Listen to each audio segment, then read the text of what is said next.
Mesmo assentados, feche seus olhos, nós vamos falar com o Senhor mais uma vez. Bendito Deus, bendizemos e engrandecemos ao Teu nome. Somos gratos por estarmos aqui em Tua casa nesta noite, dando início a mais uma etapa em que estaremos ministrando e estudando da Tua palavra. Ó Deus, enche os nossos corações de alegria, de contentamento e da certeza de que o Senhor continuará a falar conosco todos os dias. Ilumina a mente e o coração de cada um que aqui está presente. Nós oramos no nome de Jesus. Amém.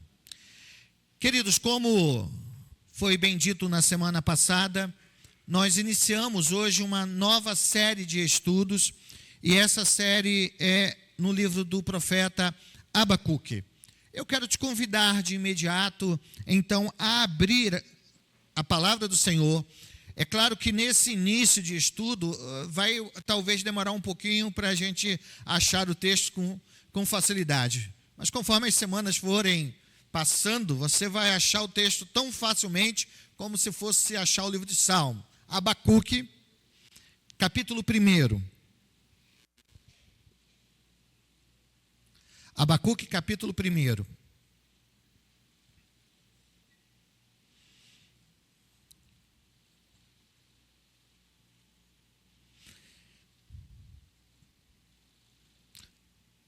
O meu foco hoje é apenas o verso 1 e eu vou explicar o porquê daqui a pouco. Abacuque, capítulo 1, verso 1. Apenas o verso 1 de início.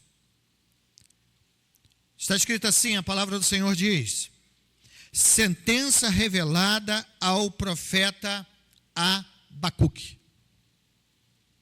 Sentença revelada ao profeta Abacuque. Guardem o texto, não feche a palavra, mantenham a palavra em suas mãos, mas eu quero pedir licença para, antes de iniciar a nossa aula introdutória, eu necessito trazer uma informação importante. E essa informação tem um porquê. Domingo passado, o reverendo Sérgio pregou em Gênesis capítulo 22. Foi até citado agora na reunião da SAF, né? No projeto Ana. Capítulo 22, a história de Abraão e Isaac. E, de forma costumeira, eu sempre envio para os meus contatos a mensagem, para que entrem lá no YouTube e assistam. É até uma oportunidade agora. Quando você receber a mensagem, compartilhe essas mensagens, os estudos, para abençoar outras pessoas. Mas eu sempre faço isso. E alguém, um conhecido, um cristão, amigo meu, que não vejo já há algum tempo, e eu falei para ele que ia falar, não dizendo o seu nome, mas que ia falar sobre o fato. Ele entrou em contato comigo, me mandou uma mensagem pelo WhatsApp, e nessa mensagem ele começou a mensagem assim: pastor e amigo, porque eu sempre falo, né? Pastor e amigo Marcelo. A mensagem foi uma bênção, mas eu tenho algumas dúvidas. E essas dúvidas se relacionam a uma pergunta. A pergunta é: quando Abraão decidiu obedecer à voz de Deus, ouvir a voz de Deus, e levar o seu filho Isaque até o lugar que Deus iria determinar para o sacrifício, para que ele fosse sacrificado, Abraão, ele tinha de fato, de verdade, a intenção de sacrificar a Isaque? Pegaram a pergunta? E aí ele não deixou nenhum responder, né? Mas ele colocou embaixo: antes que o senhor responda, eu vou dizer a implicação da sua resposta. Se o senhor responder que Abraão de fato iria sacrificar, Ou se o senhor responder que Abraão ali não tinha intenção de sacrificar. Se o senhor responder que Abraão tinha intenção de sacrificar, nós temos um problema. O problema é, talvez Abraão não tivesse ainda largado a Cananeia, lugar em que ele viveu, antes de ser chamado, lá no capítulo 12, pelo Senhor, para deixar a sua terra, a sua parentela. Aquela região que Abraão e sua família moravam era uma região idólatra. As pessoas ali eram idólatras. E a história conta que havia ali no meio daquele povo e dos povos vizinhos também o sacrifício de crianças. Era comum. Então ele disse, se Abraão de fato e verdade fosse sacrificar o seu filho, Deus estava então ali fazendo um teste para saber se ele de fato tinha largado toda a velha vida. Então, se ele de fato fosse sacrificar, a intenção dele fosse sacrificar, ele ainda estava com um pezinho lá na idolatria que ele vivia no passado. Isso se ele, de fato, de verdade, fosse sacrificar. A segunda é, se ele não fosse sacrificar, então tudo não passava de um fingimento, tudo não passava de uma historinha, e que talvez a visão de muitos teólogos funcione, esteja dentro desse contexto, que na visão de alguns teólogos liberais, esse texto não é um texto histórico. Não aconteceu nada disso. Em determinado momento, os teólogos antigos, resolveram criar uma história para mostrar uma aplicação da bondade de Deus, da graça, da misericórdia de Deus e da obediência. Então, se Abraão não fosse sacrificar, talvez essa história não fosse um fato histórico, fosse uma história criada. E então há uma terceira possibilidade. Se Abraão foi direcionado àquele lugar e ele tinha a intenção de levantar o cutelo, mas a expectativa dele era que Deus não fizesse. A expectativa dele era que na hora H, na hora próxima, na hora que fosse, como aconteceu, Deus faria o livramento, Deus proveria e Deus o libertaria e salvaria o seu filho. E ele então terminou dizendo, pastor, me ajude. E eu creio que a pergunta dele foi sincera. E por isso que eu quis compartilhar essa pergunta com vocês, porque diante da sinceridade dele, da dúvida dele, talvez muitos tenham dúvida de fato, de verdade. Será que Abraão estava disposto a sacrificar o seu filho? E disposto a sacrificar o seu filho, será que o seu coração ainda não estava voltado às velhas práticas? Porque nós sabemos que Deus não iria sacrificar o filho de Isaac. Ele estava sendo provado ali. Será que Abraão esperava então que no último momento o seu filho fosse poupado pelo Senhor? Essas três indagações são bem relevantes. E a resposta para essas indagações não podem vir de outro lugar, senão da própria Escritura. A própria Escritura explica para nós, diz a nós, se de fato e de verdade Abraão iria sacrificar, estava disposto a sacrificar, ou não, ou esperava que Deus livrasse no último momento. E sabe o que a Bíblia diz? Que Abraão, de fato e de verdade, estava disposto a sacrificar o seu filho. Mas diferente da opção de que ao sacrificar o seu filho ou ao entregar o seu filho para o sacrifício, ele estava voltando à velha prática, a prática do passado, da entrega de filhos como oferta diante de falsos deuses. Diferente disso, Abraão tinha um motivo para estar entregando seu filho de forma confiante naquele altar para ser imolado. E esse texto que responde essa pergunta está no Novo Testamento. Interessante, né? O Novo Testamento responde às indagações do Antigo Testamento. E é importante trazer à sua memória essa verdade, que todos os autores bíblicos são inspirados pelo Senhor. Tudo quanto eles falaram inspirados pelo próprio Deus. Então, se ali está, é porque é um fato. Não é um achei que fosse, é um fato. E o texto que nós vamos responder essa pergunta está em Hebreus, capítulo 11, que foi citado no próprio domingo. Hebreus, capítulo 11.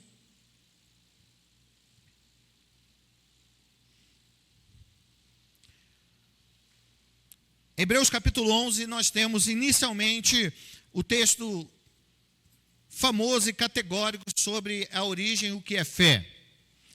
E começa o texto dizendo assim: ora, a fé é a certeza de coisas que se esperam, a convicção de fatos que não se veem. E então o autor começa: pois pela fé os antigos obtiveram bom testemunho.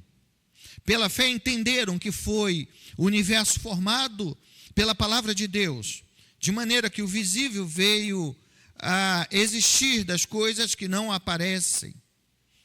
Esse é o início, falando sobre a fé. A fé, ela é a certeza de coisas que se esperam. É uma convicção de fatos que ainda não se veem. E então o autor vai trazer, eu quero trazer exemplos de pessoas do Antigo Testamento, da aliança, que viveram pela fé, foram exemplos de fé, foram exemplos de confiança em Deus, foram exemplos de entrega ao Senhor. E a partir do verso 8, nós vemos o autor se deter um pouco em Abraão, porque Abraão foi considerado o pai da fé. Então, por isso que ele detém vários versos falando sobre Abraão. E no verso 8, inicialmente, ele fala sobre o chamado de Abraão. Verso 8 diz: pela fé, Abraão, quando chamado, o que ele fez? Obedeceu, a fim de ir para um lugar que deveria receber por herança. E partiu, sem saber aonde ia. A gente conhece essa história. Ele se tornou um peregrino. E nesta caminhada, nesta jornada de peregrinação, logo ali no capítulo 12, Deus faz uma promessa a ele. Qual promessa? A promessa de que ele seria pai de uma grande nação. Muitos filhos, filhas, e esses filhos e filhas seriam bênção para todas as famílias ou todas as nações do mundo. Abraão já era um senhor de idade quando é chamado. E a promessa tarda, demora a se realizar. E nas etapas do chamado, nas etapas da caminhada de Abraão, ele acertou, muitas vezes, mais acertou do que errou, mas também em alguns momentos ele errou. Mas em cada momento em que ele foi acertando e errando, ele foi consolidando a sua fé, amadurecendo a sua fé no Senhor foi tornando robusta, e ele então chegou ao ápice da sua fé. Quando depois de ter tido de forma milagrosa o seu filho, o filho da promessa, Isaac, Deus o chama, foi o texto lido na semana passada, no domingo passado, o Deus o chama e então o desafia a entregar o seu próprio filho. Não é esse o texto? Nessa peregrinação?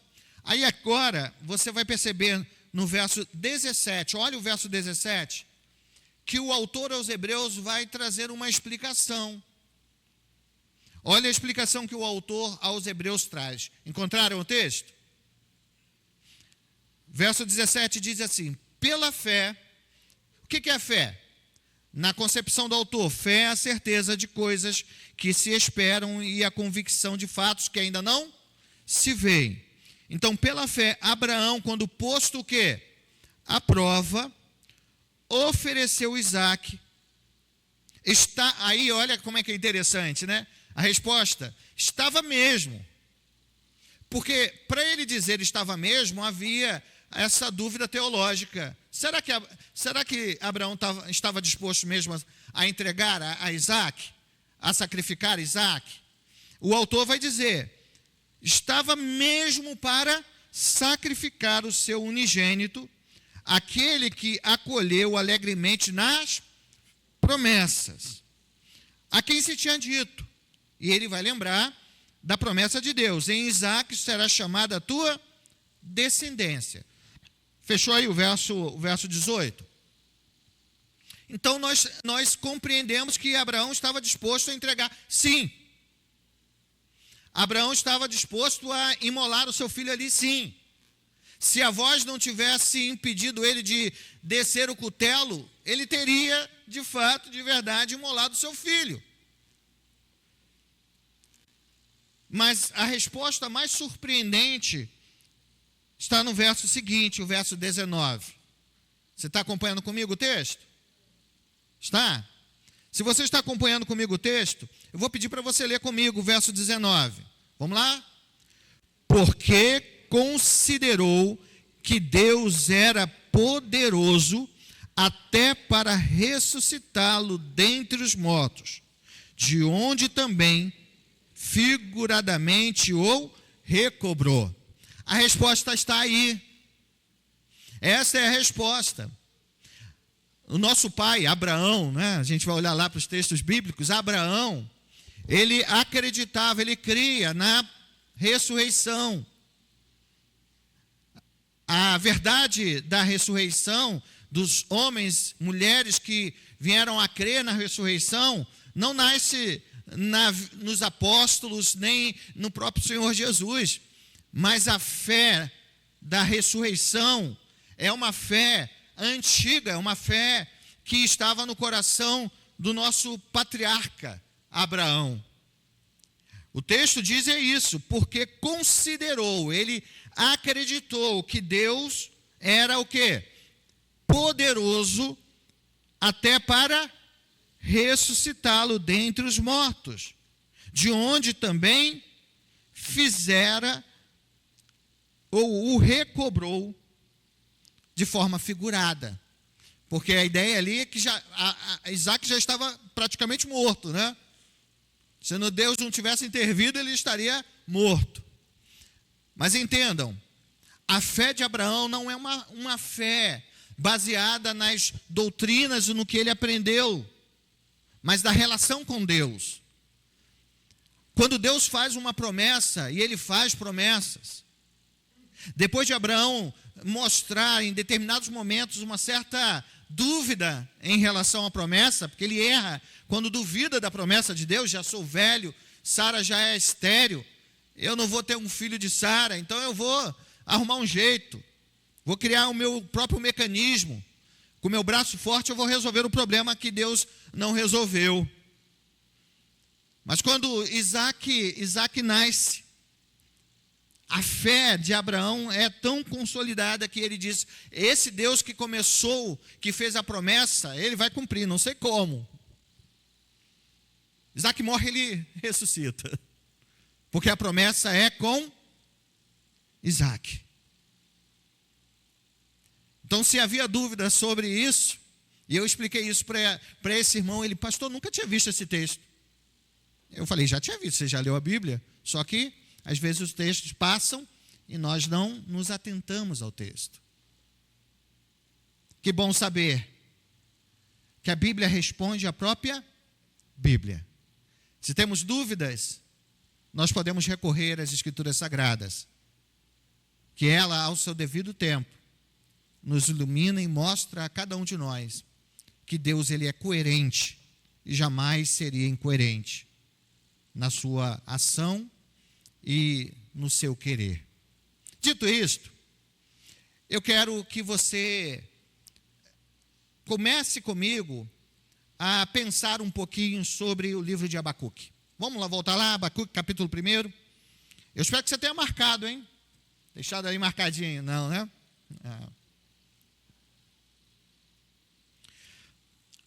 Essa aula inicial é rápida. É uma aula que é uma introdução, para que você entenda um pouco do contexto do livro, para que você compreenda que momento histórico, em que momento em que esse livro está situado. Bom, para entendermos em que momento histórico esse livro está situado, eu quero te convidar a fazer um passeio comigo pelo Antigo Testamento. Está disposto? É bom, né? É bom a gente fazer um passeio bem tranquilo, sem muita volta. O Antigo Testamento, ele tem divisões. Essas divisões são importantes para nos ajudar nos os períodos históricos. O Antigo Testamento, como o Novo, tem as suas divisões. As divisões do Antigo Testamento começam assim. Nós temos o Pentateuco, os 5 primeiros livros da Bíblia. E depois nós temos os livros históricos, que começam em Josué. Os livros históricos, eles têm um percurso enorme, porque começam ali na conquista da Terra Prometida, vão para o período de Juízes, do período de Juízes para o período da monarquia, do primeiro rei, do segundo rei, do terceiro rei. No período da monarquia, nós temos 2 divisões, 2 partes da monarquia. A monarquia consolidada em Jerusalém, em que nós temos o primeiro rei. Quem era o primeiro rei? Saul. Ele não foi um bom rei, então assume a Davi. Davi foi um ótimo rei, teve suas dificuldades, mas morreu. E quem vai assumir? Seu filho, Salomão. Até aí nós temos um reino unido, o que chamamos de 12 tribos. Um reino, uma monarquia com a sua centralidade em Jerusalém, com seu rei em Jerusalém, com seu exército em Jerusalém. A monarquia em Jerusalém, e ia tudo bem até a morte de Salomão. Salomão morre. E quando Salomão morre, o seu filho, ele vai assumir o reinado em seu lugar. O seu filho, um jovem que foi criado na corte com outros jovens, um jovem que talvez, apesar da sabedoria de Salomão, ele não tenha tido um cuidado, uma excelência em mostrar ao seu filho a importância do cuidado do reino. Aquele jovem, ele foi criado com os jovens que também não tinham muita cabeça boa. E o nome dele era Roboão. Roboão, então, ele assume o reinado muito novo, como disse. E, então, no capítulo 12 de 1 Reis, ele é desafiado. Os príncipes, os responsáveis que estiveram ao lado de Salomão durante o reinado, chegam até ele, representando o povo.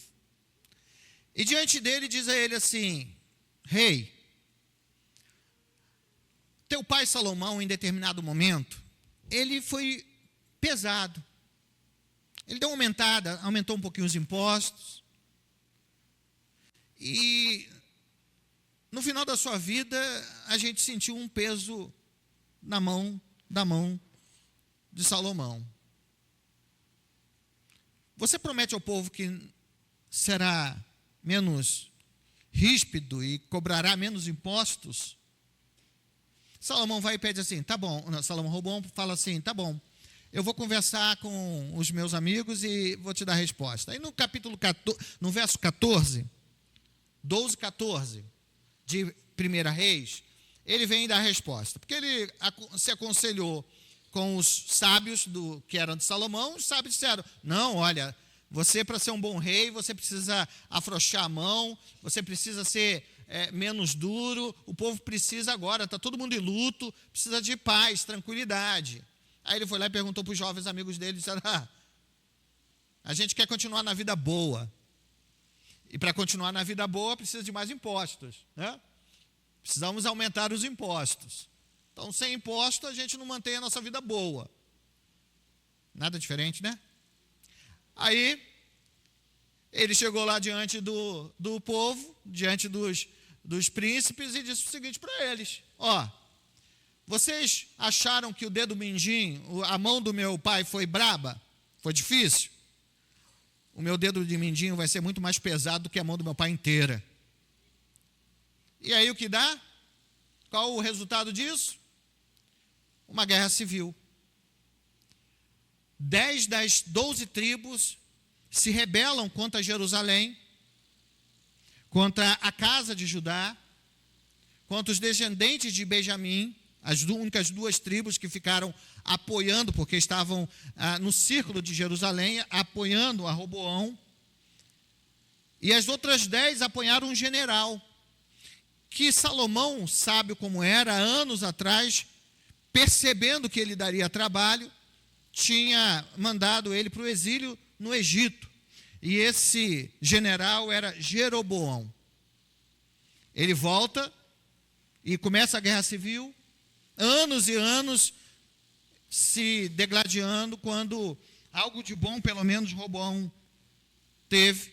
Ele entendeu que não dava para continuar assim, ele não abria mão do governo e decidiu dividir o reino.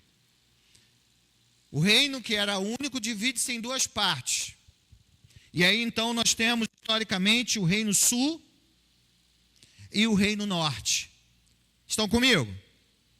Reino sul, reino norte. A divisão acontece depois da morte de Salomão, quando Roboão assume.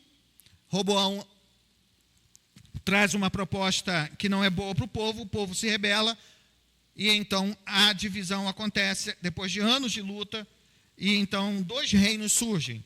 O reino sul, que é o reino de Judá, que tem apenas 2 tribos, a tribo de Benjamim e a tribo de Judá, por isso que ele vai ser chamado reino de Judá, com a capital em Jerusalém. Reino sul, Judá, capital Jerusalém. E o reino norte. O reino norte, então, é chamado de Israel. Tem a sua capital em Samaria. Os 2 reinos conviveram, estiveram assim, lado a lado, cada um com seu governo, com seus reis. Quem foi mais prudente? Qual foi o reino que mais permaneceu fiel às leis do Senhor, aos mandamentos do Senhor? Sul ou norte? Ambos foram, em momentos históricos, ambos foram relaxados, ambos se tornaram idólatras, porque dependia do rei que ali estivesse. Caminhamos? Então você tem a segunda divisão, que é os livros históricos, que começa lá na tentativa e na conquista das terras prometidas e encerra. Sabe quando? Quando eles voltam do cativeiro babilônico. Aí a gente tem Neemias, Esdras, que são depois do cativeiro babilônico. Então, um grande período, um salto histórico, livros históricos. Depois nós temos os poéticos, começando de Jó, Salmo, Provérbios, Eclesiastes, Cantares.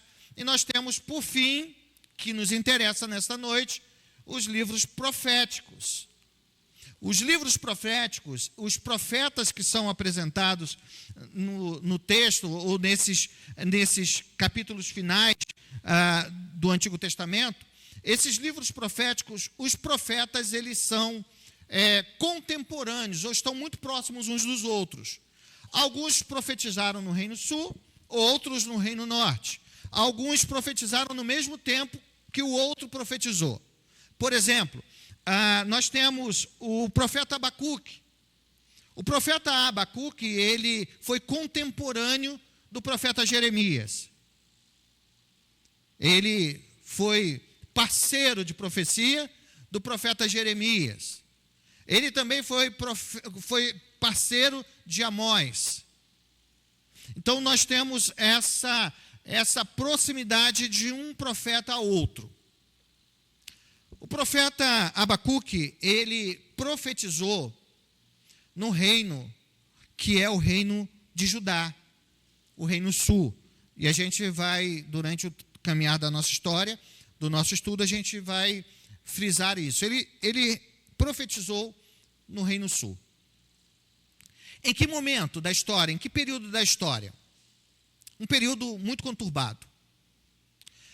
Houveram em Judá, como disse para vocês, reis bons e reis maus, como também em Israel, reis bons e reis maus.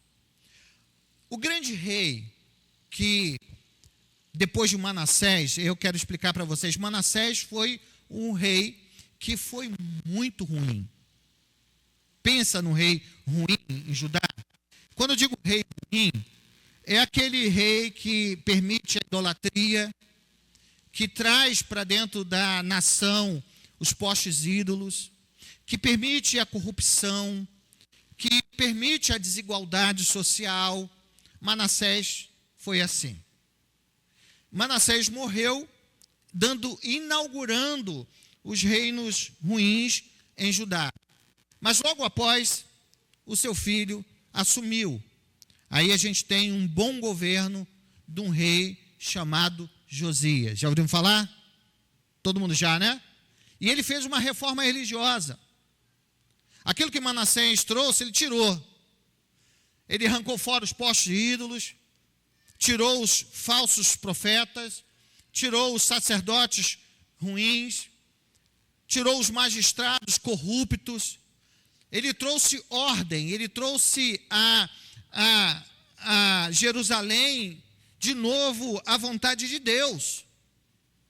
Houve um tempo de paz, um tempo de tranquilidade, mas como a história de Israel é uma história de altos e baixos, após a morte de Josias, o seu filho assumiu, Joaquim.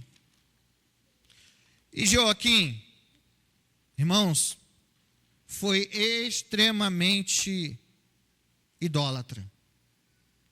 Foi pior do que Manassés. Aquilo que Manassés foi de idólatra, ele foi ainda mais. E diante da realidade vivida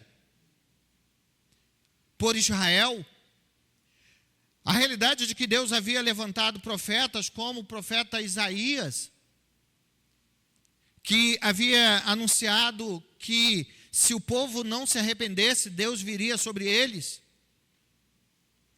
E inicialmente houve um princípio, um arrependimento, mas esse arrependimento não durou muito tempo. E então eles, mais uma vez, agora sobre a tutela de Joaquim, o povo estava extremamente corrupto. Olha o que diz os versos iniciais.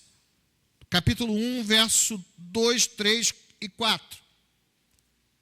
Abacuque 2, verso 1, capítulo 1, verso 2, 3 e 4. Abacuque, ele começa a sua carta com uma oração, seu livro com uma oração. Ele diz: até quando, Senhor, clamarei eu, e tu não me escutarás? Gritar-te-ei violência e não salvarás. E ele vai dizer: porque me mostras a iniquidade, me fazes ver a opressão, pois a destruição e a violência estão diante de mim. Há contendas, litígios se suscitam. Por esta causa, a lei se afrouxa e a justiça nunca se manifesta, porque o perverso cerca o justo, a justiça é torcida. Temos ideia aqui do momento histórico em Judá. Era um momento de apostasia. E toda apostasia leva a o que é mais terrível no ser humano, que é a volta às coisas que desagradam o Senhor, que é o pecado. Então, aqui nós temos uma lista dos pecados de Judá apresentadas por Abacuque. Então, voltando ao período histórico, provavelmente o período histórico que se relaciona a esse texto seja, de fato, de verdade, o período em que o rei Joaquim estava governando sobre a Judá. Nesse período histórico, além de termos o contexto geral de Judá, nós temos o contexto universal. Então, primeiro temos apontamento de como era e como estava vivendo espiritualmente a nação de Israel. De mal a pior. Corrupção em tudo quanto é lugar, violência, falsos profetas, sacerdotes vendendo sentenças, né? Porque o sacerdote, ele perdoava os pecados, ele era aquele que ligava os homens a Deus, e eles estavam aceitando coisas, propina para perdoar aquele que era imperdoável, sabe? O camarada, foi lá, explorou o seu próximo, de tal forma que o próximo morreu. Aí o cara chegava lá, olha, eu sei que eu acabei matando alguém, né? E isso aí não tem perdão, mas me absolve aí. O sacerdote que tinha esse direito podia fazer, ele fazia. Mas há um contexto histórico universal. E qual é o contexto histórico universal? Sempre houveram na história mundial grandes impérios que dominaram o mundo em determinado momento da história. Por exemplo, nós temos o Egito, que no período lá de José e o período em que o povo de Israel permaneceu cativo no Egito, era o Egito que dominava o mundo. Era o Egito que tinha o controle do mundo. Mas depois do Egito surgiu os assírios. Os assírios invadiram ao Egito e todas as outras nações e se tornaram a grande potência. Os assírios tinham sua capital numa cidade chamada Babilônia. E eles eram cruéis. Eles eram muito maus. Sobre os assírios, a gente vai lembrar de um profeta chamado Jonas, que detestava-os pela maldade que eles exerciam. Mas, como todo império inicia e tem o seu fim, o Império Assírio também teve o seu fim. E o seu fim se deu quando os caldeus invadiram a Babilônia e então dominaram a Babilônia e conquistaram o direito de se tornar a nação dominante do mundo. Então, quem dominava o mundo nessa época histórica eram os babilônicos, que tinham como imperador um homem chamado Nabucodonosor. Esse homem era cruel, e a gente vai falar sobre ele, fique tranquilo, a gente vai citá-lo durante os nossos estudos. Mas ele queria governar o mundo inteiro, e ele era cruel nas suas ações. Então, o contexto histórico Judá estava corrupto, totalmente envolvido em idolatria, na adoração a falsos deuses, corrupção. O mundo estava em ebulição, porque estava trocando do Império Assírico para o Império Babilônico, e esse império era um império cruel, que trazia medo a todos aos outros povos. É dentro desse contexto que nosso querido profeta está situado. E o que significa o nome Abacuque? De que família era Abacuque? Nós não temos informação. A única coisa que nós sabemos, ou temos a citação de que o nome desse profeta era Abacuque, é aqui mesmo. O verso 1, você está com a Bíblia aberta, o verso 1 diz: a sentença revelada ao profeta Abacuque. E lá no capítulo 3, paginem aí, capítulo 3, no verso 1, nós temos também a citação, oração do profeta Abacuque sobre a forma de canto. Então, nós não temos muitas informações sobre ele, sobre a sua influência em Judá, sobre a sua família, mas sabemos que o seu nome é Abacuque. E o que significa o nome Abacuque? Há algumas dúvidas sobre a origem do seu nome, sobre o seu significado. Mas a maioria dos teólogos compreendem que o nome Abacuque é aquele que é abraçado por Deus. E faz todo sentido. Abacuque é aquele que foi abraçado por Deus. Por quê? Porque Abacuque, diante da sentença revelada por Deus, a gente vai falar sobre isso no próximo estudo, mas diante da sentença, Abacuque fica horrorizado, fica sem chão, desnorteado. Ele quer a resposta de Deus, ele quer saber o porquê que Deus estava agindo da forma que ele estava agindo. E então, com a resposta de Deus, as indagações feitas por ele, ele foi abraçado, acolhido pela graça. Então, a maioria dos teólogos compreendem, exegetas compreendem que o nome Abacuque significa aquele que foi abraçado por Deus.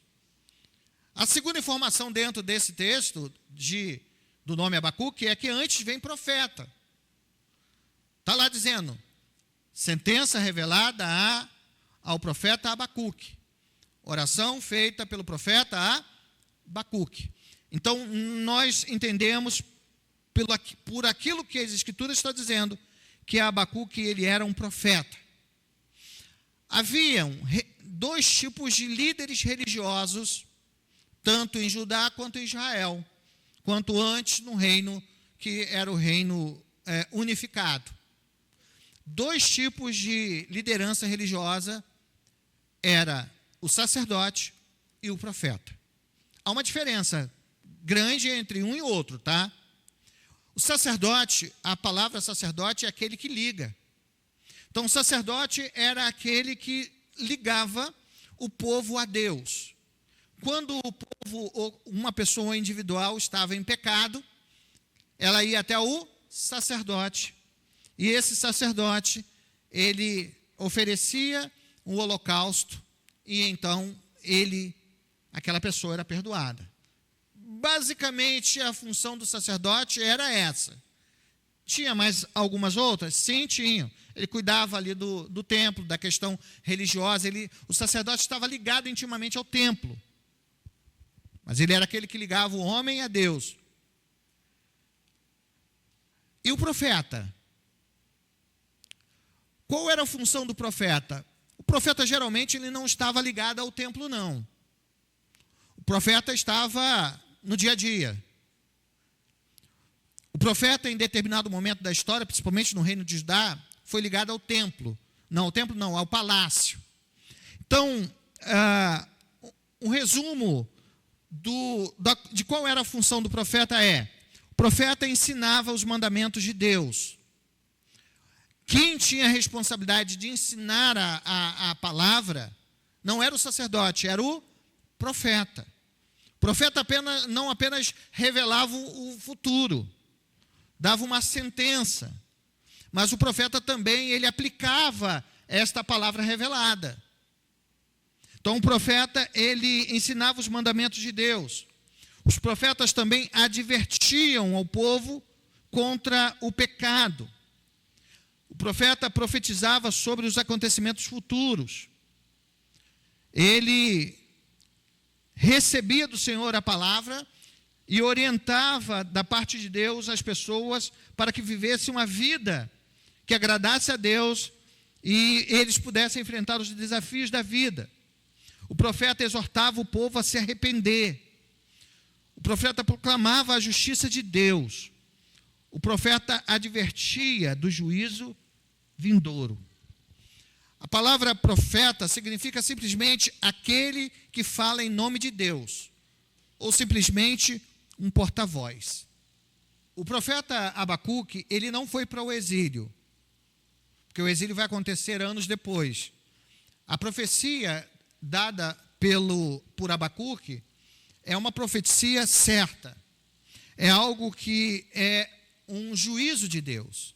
Porque haviam profecias que essas profecias elas poderiam ser mudadas se o povo se arrependesse. Por exemplo, Isaías. Isaías trouxe uma profecia para a sua época, não trouxe? Dizendo que se o povo não se arrependesse, eles iam sofrer a ira de Deus. Isaías não viveu essa profecia porque o povo se arrependeu. Mas Jeremias vivenciou a profecia, porque Deus já tinha sentenciado. A paciência de Deus já tinha se esgotado. E Deus precisava corrigir, disciplinar o seu povo. Essa disciplina vai acontecer em Jeremias. Abacuque, os textos históricos não dizem que Abacuque viveu o cárcere, viveu o momento babilônico em que ele foi conduzido à Babilônia. Parece-nos que não. Mas ele sabia o que ia acontecer. Porque a palavra sentença, já estou adiantando a próxima aula, sentença é algo certo. Certo. Isso vai acontecer. É por isso o desespero de Abacuque, né? Vai acontecer. E pior de tudo que o desespero de Abacuque vai acontecer através de quem? A gente vai falar sobre isso, vou deixar você pensativo sobre o porquê que Abacuque tinha uma ansiedade tão grande diante da revelação de Deus. Mas o que nós precisamos entender é que o livro do profeta Abacuque é muito atual. Atual porque, assim como Abacuque, ele tinha perguntas, indagações a respeito da forma de Deus agir, a respeito da forma de Deus se utilizar da sua soberania, do modo operante do Senhor. Na realidade, hoje, a grande maioria de nós, com mais intensidade ou menos intensidade, quando a provação vem, quando a dor se torna uma realidade, geralmente a gente para e se pergunta o porquê. Por que comigo? Por que na minha vez? Por que isso está acontecendo assim? Se Deus é Deus, e com o poder da sua palavra, tudo pode mudar. Essa é a pergunta não apenas de crentes, mas também de não crentes. Por que o mundo anda como anda? Por que uma criança morre de fome na África? Por que um pai de família é assaltado ali na esquina e assassinado por um bandido? Por que alguém que eu amo contrai o câncer e luta e no final o câncer vence? O porquê? O porquê? E o porquê?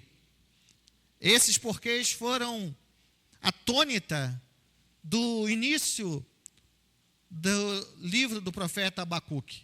Ele indagou a si, mas ele de forma corajosa também indagou Deus e obteve a resposta do Senhor. O livro de Abacuque é importante para nós, gente. Sabe por que ele é muito importante para nós? Porque parece-nos que o apóstolo Paulo, ele gostava muito de ler e reler o livro do profeta Abacuque.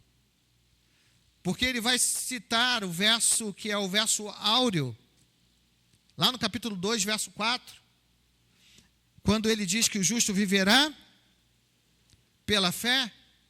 Ele vai citar não apenas naquele texto lá que nós fizemos a leitura em Romanos capítulo 1, mas ele vai citar em outros momentos também, afirmando que o justo, de fato, de verdade, o justo viverá pela fé. Eu quero te convidar a partir, não da próxima semana, porque na próxima semana, na próxima terça-feira, você estará aqui, eu estarei aqui, para comemorar e celebrar o aniversário da nossa igreja, no dia 12. Então, no dia 12 não tem estudo, de forma a que veremos para engrandecer e bendizer ao nome do Senhor por mais um ano de vida. Então venham, Guarde a próxima terça-feira para que possamos nos deleitar no Senhor.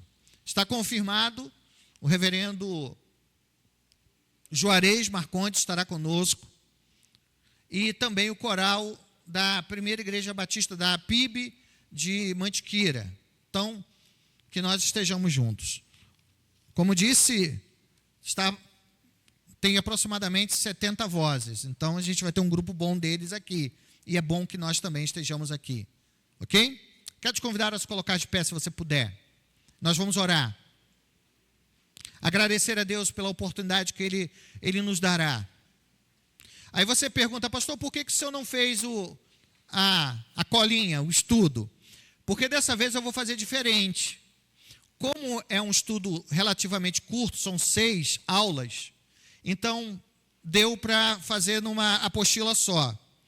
E na próxima, sem ser essa terça, a próxima terça-feira, você vai receber de uma vez só, para não ficar recebendo por parte, tá bom? Então, por isso que você não recebeu hoje. Essa primeira aula está aqui, essa aula introdutória. Vamos orar? Querido Deus, nós queremos te agradecer. Obrigado, Pai, por esta noite. Louvamos a Ti pela Tua igreja aqui reunida. Te agradecemos, ó Pai, porque a Tua palavra é maravilhosa. É ela que nos coloca no nosso lugar. É ela que nos dá esperança plena. É ela que nos ajuda no dia da dor e da adversidade. Louvamos a Ti, ó Deus, porque toda a Escritura é inspirada e ela revela o Senhor.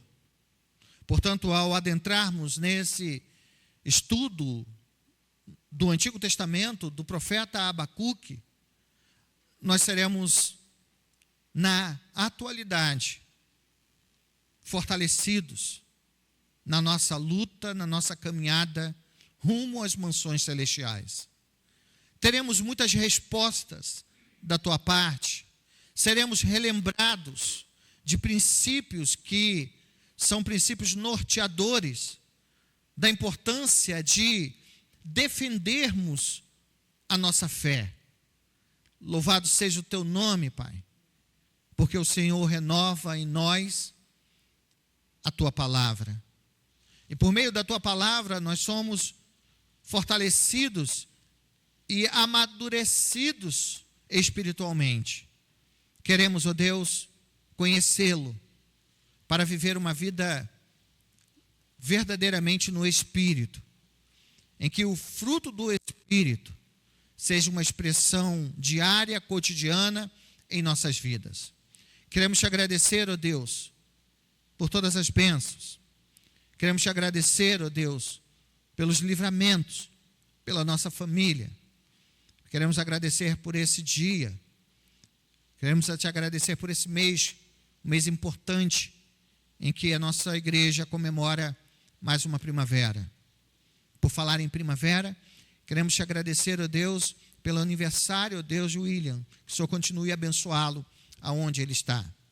Queremos te agradecer, ó Deus, pela recuperação, como fizemos, de irmãos e irmãs enfermos. Queremos te pedir, ó Deus, pela vida do seu Zé, pela sua recuperação, ó Deus. Tu sabes o que passa em nossos corações. Portanto, confiados em Ti, nós esperamos. Nós nos colocamos como Abacuque em nossa torre de vigia para ouvir a Tua voz. E não importa o que Tu disseres, nós viveremos a nossa jornada pela fé. Te agradecemos, é nossa oração no nome de Jesus. Amém.